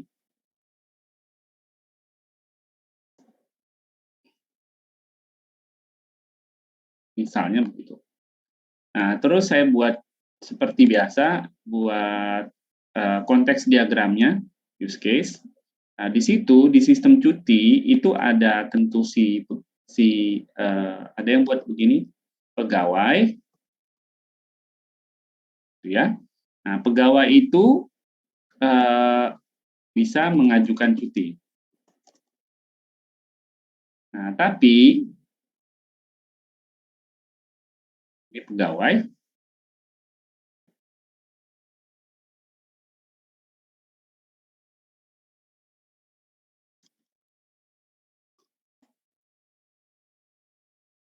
Nah, tapi kalau mau mengajukan cuti, itu harus disetujui oleh si atasannya.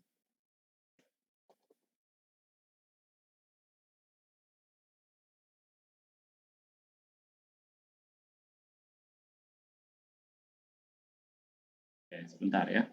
Kontrol Z. Nah, kemudian kita berpikir, oh ya, jadi si supervisor ini kalau persetujuan cuti, nah, kalau mau mengajukan cuti, langkah berikutnya setelah diajukan, itu harus ada persetujuan cuti dari supervisor. Kemudian kita membuatnya seperti ini relasinya. Jadi kan kalau mau mengajukan cuti, berikutnya adalah persetujuan cuti.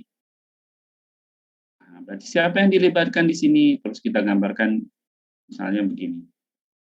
Nah, apakah ini tepat? Nah, perhatikan baik-baik. Kita bisa bilang bahwa ini satu use case ini, sub use case ini bagian dari mengajukan cuti. Jadi kalau kita gambarkan seperti itu, kita akan bilang bahwa kalau misalnya ini saya tulis ini use case-nya itu adalah A, sementara ini adalah B, berarti kalau kita gambarkan sebagai sebuah himpunan, A itu sebuah himpunan, di mana di situ ada beberapa langkah untuk dilakukan, maka B itu mestinya salah satu langkah di dalam A. Bagian langkah dari A. Seperti ini. Ya. Nah, kita kan tadi saya sudah bilang, oh iya, kalau mau mengajukan cuti, itu pasti nanti persetujuan cuti juga. Nah, hati-hati yang melihat seperti ini. Saya boleh bilang bahwa mengajukan cuti include persetujuan cuti atau A include B, jika tadi dibilang B itu bagian dari A. Nah, ini harus terjadi dalam satu urutan waktu yang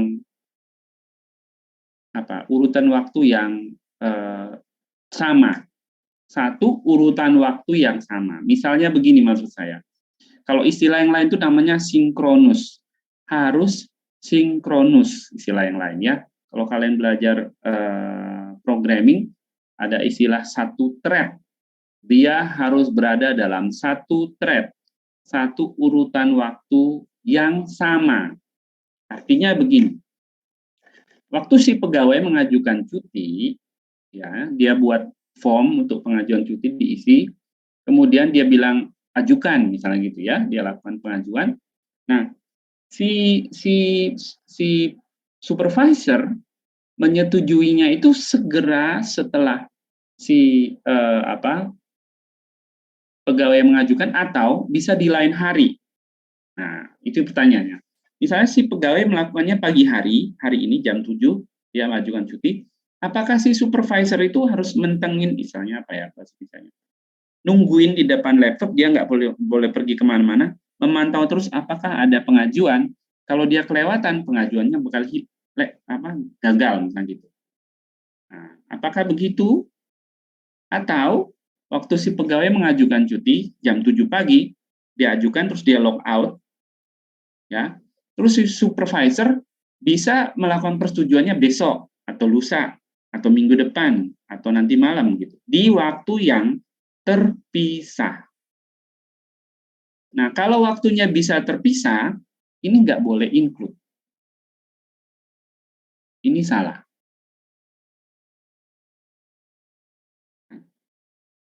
Nah, kita itu sering memandang use case itu seperti SOP, urutan proses. Ingat baik-baik, use case itu tidak bicara urutan proses dalam konteks ini, ya. Jadi ini tidak tepat. Jadi kalau kita mau gambarkan, ini mestinya sesuatu yang sifatnya terpisah. Gini. Nah, Pak, gimana saya mau ngasih tahu nanti bahwa kalau mau persetujuan cuti, ya itu harus ada pengajuannya dulu. Mau bilang bahwa persetujuan ini bisa dilakukan kalau ada yang mengajukan cuti dulu. Nah, itu nanti ada tempatnya di use case description. Minggu depan saya jelaskan. Ya. Jadi ini tidak tepat. Jadi gambar yang lebih tepat mestinya seperti ini.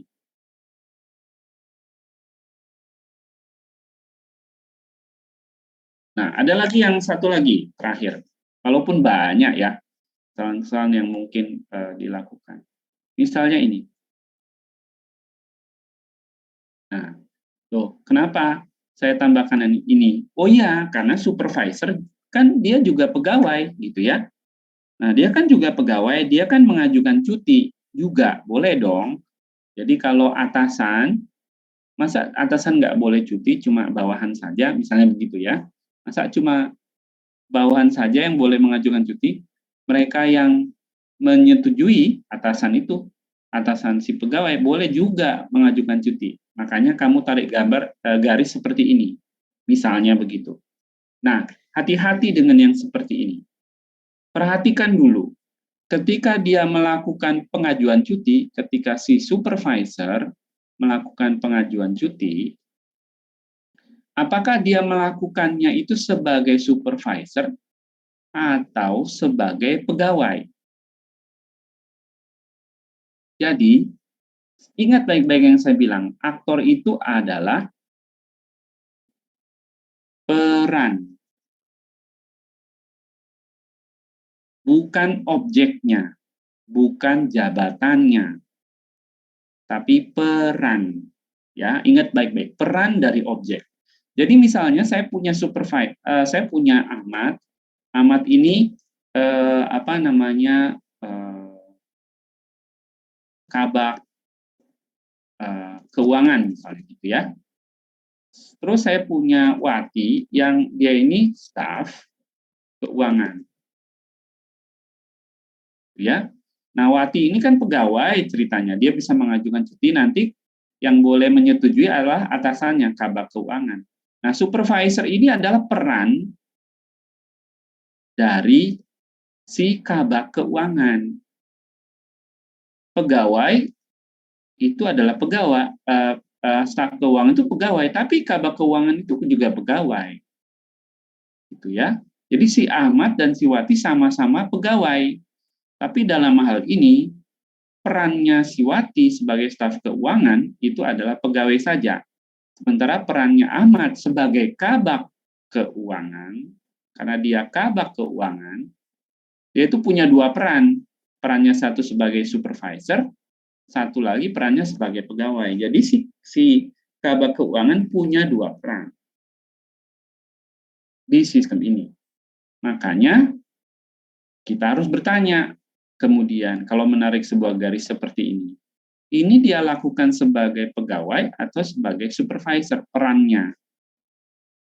Nah, kalau seperti ini tidak tepat ya, karena ketika dia mengajukan cuti, itu dia lakukan sebagai pegawai. Nanti yang menyetujuinya atasan di atasnya lagi.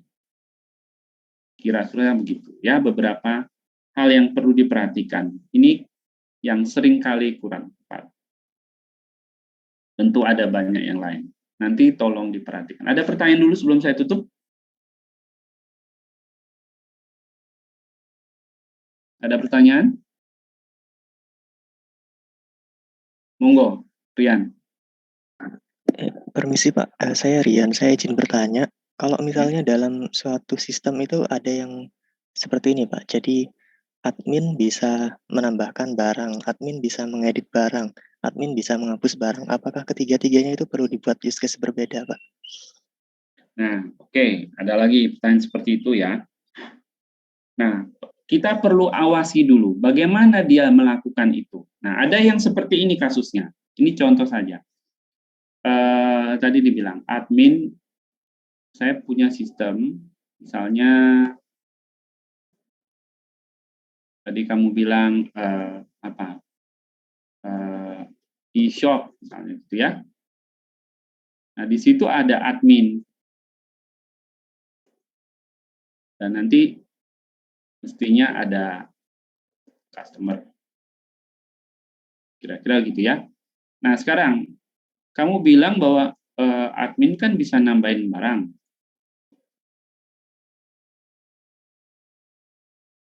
Tapi dia juga bisa ini Pak, bisa edit data item. Misalnya gitu kan. Misalnya, ini gimana Pak? Misalnya, atau saya nanti ya dibilang hapus sebenarnya enggak, tapi mungkin maksudnya disable kali ya.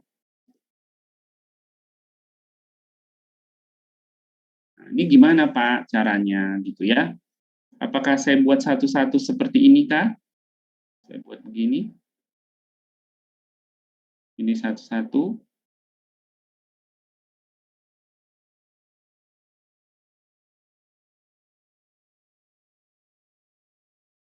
Nah, ini kalian harus perhatikan sistemnya yang kalian gunakan. Perhatikan dulu. Makanya saya kemarin bilang, ini alasan mengapa saya minta supaya kalian menggunakan sistem yang sudah ada, supaya tidak perlu membayangkan. Di kenyataannya, kita harus membayangkan benar-benar seperti apa bakal itu terjadi ya. Nah, perhatikan, ada sistem yang seperti ini. Saya cuma memberi contoh ya. Ada sistem yang caranya itu seperti ini sebenarnya. Pertama, waktu dia login sebagai admin, untuk melakukan tambah item, ya, tambah item, dia tuh klik menu, tampilkan item, misalnya gitu ya. Jadi sebenarnya itu dulu. Jadi dia tampilkan item, tampilkan daftar item. Misalnya begitu.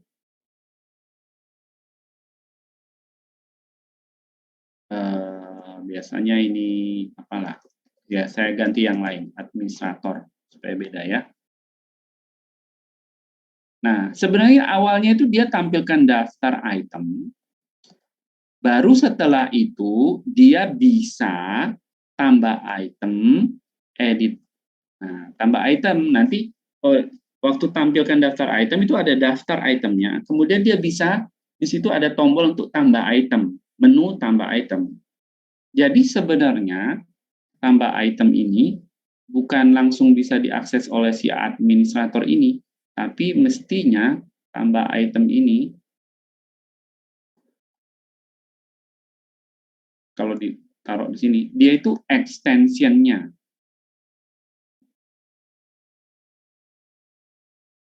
Karena sifatnya opsional dari tampilkan daftar item. Waktu saya menampilkan daftar item, goal saya melihat apa aja sih daftar item saya. Kemudian saya bisa menambah item. Waktu saya nampilin daftar item, saya kan tidak harus nambah item kan? Bisa aja hanya melihat. Atau termasuk juga bisa hanya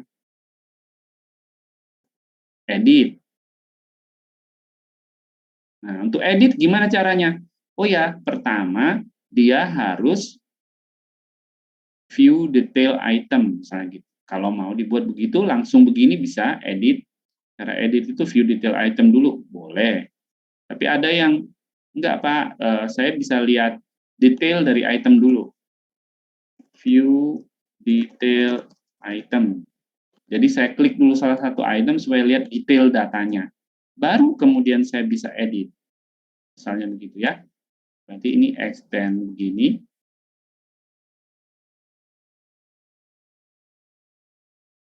Oh, disable item bisa Pak langsung, misalnya gitu. Di dalam daftar item, saya bisa disable item, misalnya gitu ya.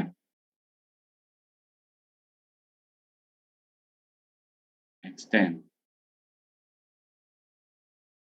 Nah, tapi bisa juga waktu saya view item. Misalnya begitu.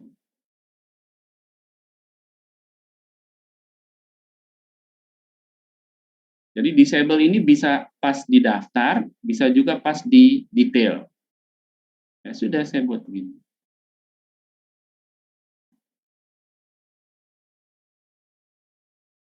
Nah, yang perlu nanti muncul di sini, di e-shop-nya nanti, hanya yang di konteks diagramnya maksud saya, ini mestinya yang di detail, saya tambahkan dulu. Jadi ini mestinya yang di detail, tentang tampilkan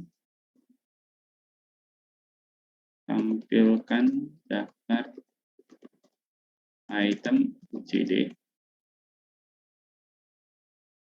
Nah, yang ini tadi mestinya ada di sini, di detailnya.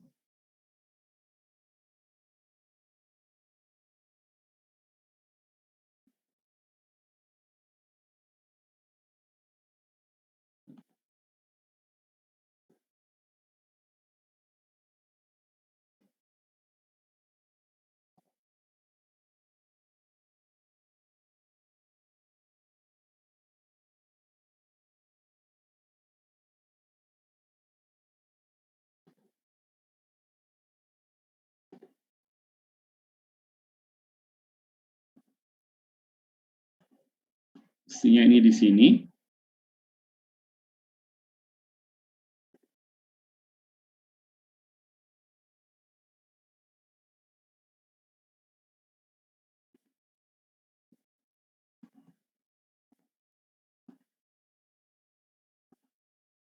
Nah, baru di konteksnya hanya ini.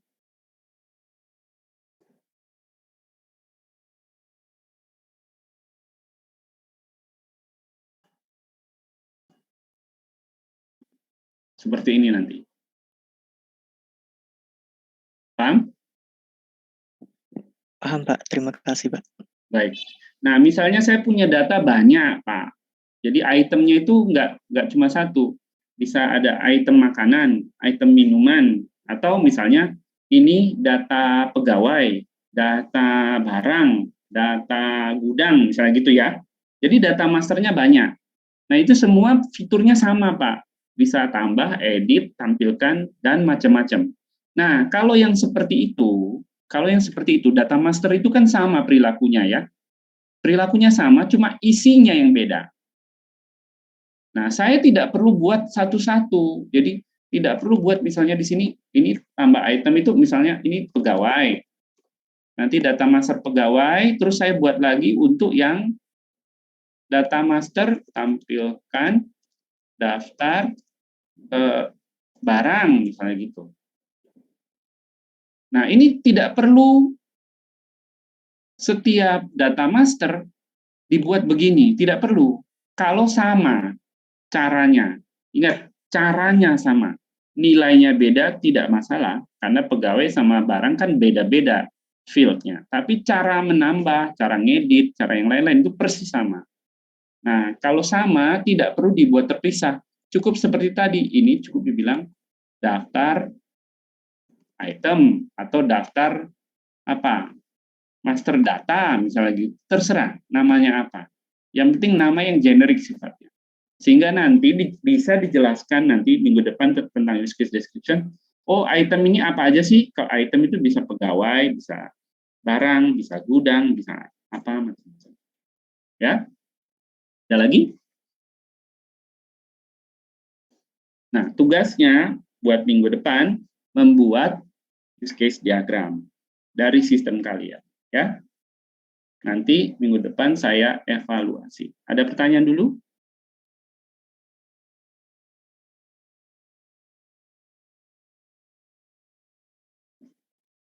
Gimana? Tidak ada? Tinggal 8 menit. Baik, kalau tidak ada. Moga-moga lancar. Minggu depan nanti kita amati lagi. Sekarang soal absen.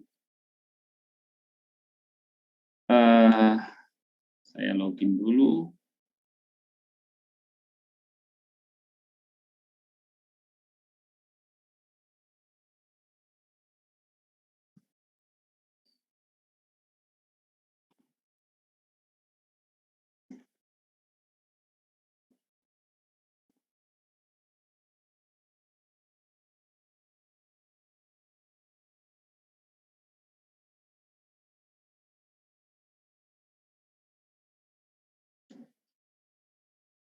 Bentar, masih proses.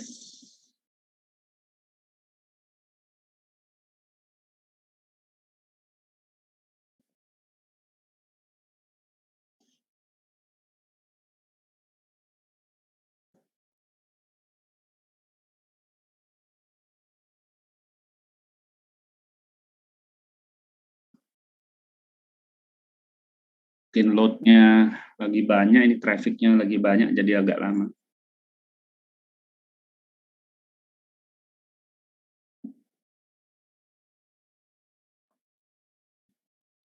Ada yang kesulitan absen?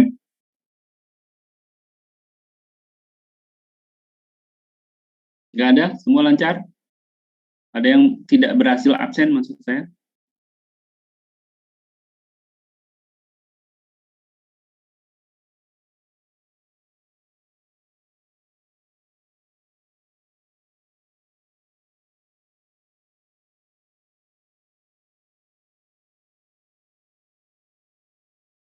Ada satu orang yang tidak hadir. Ivanu ada? Ivanu. Oh, memang tidak ada ya, nggak hadir ya. Oke, kalau memang semuanya beres, nggak ada masalah, saya akhiri kuliah hari ini. Kita akan ketemu lagi minggu depan. Minggu depan agendanya kita akan mengevaluasi hasil diagram use case yang kalian buat. Ya, terima kasih sekali lagi. Sampai ketemu minggu depan. Salam sehat. Selamat siang. Saya akhiri Zoom meeting-nya.